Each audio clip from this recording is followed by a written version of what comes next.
Okay, Ron, you ready? Let's go.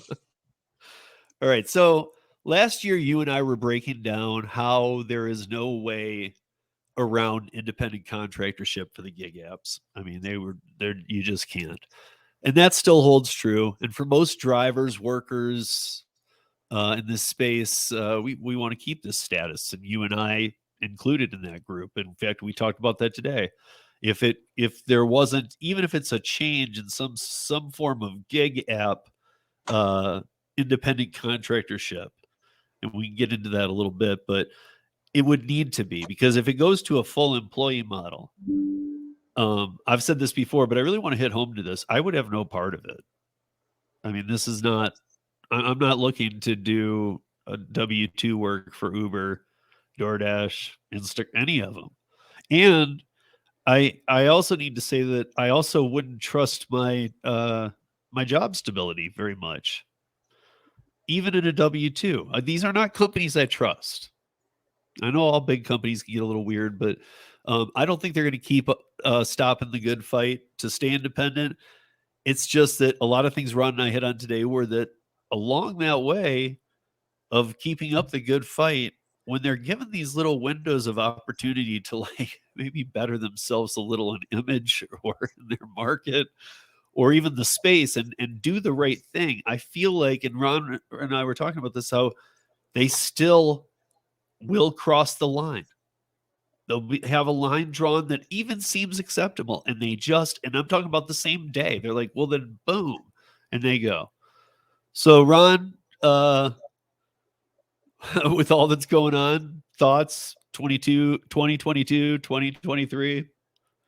Yeah, I know, a big part of this last couple of months has been Department of Labor coming out with their new proposed rule and going through the comment period and all of the things that the way that they're going to define whether or not somebody is an independent contractor or not. Basically, they're trying to write a law without going through Congress. But the one thing about that is a lot of people are saying, well, how can you work with these companies when you can't trust them? Shouldn't we force them to use employees so that there's a little more accountability with that? Because with employment, there are more laws that they have to follow as far as how they treat their workers. And I get that. I understand that. And I think, like you were just saying, Steve, there are so many things that they do to try and get away with stuff that they cross the line. And I don't trust these companies one bit. There's, especially the major ones, especially. But making them my employer is not the answer. No, Because it's actually the polar opposite of the answer. it is, absolutely is. Because, the thing is I can't trust them, but I look at them as these guys are my customers, DoorDash and Uber Eats. They're the ones that I see as my customers because they're the ones that send me the money. And customers are going to try and screw you.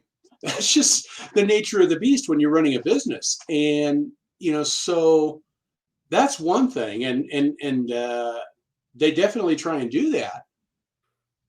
But at least I've got some control over the situation and I've got the ability to say, no, you can't do that. If you make them my employer, everything's changed now. All of a sudden, this company that I can't trust, they're not going to become model citizens. They're not going to become all of a sudden these great companies to work for. This is not going to be, DoorDash is never going to be, top 500 places to work for because No. they're shady, they're unethical, they're DoorDash. And Yeah. so, I would doubt. there's no way I would trust them I would doing even that. go as far as to say none of the giants will ever. No, no, no. I, Yeah. I I agree with you. There's not a single one of them that I would trust as my employer. There's no way I would give them that kind of power over me.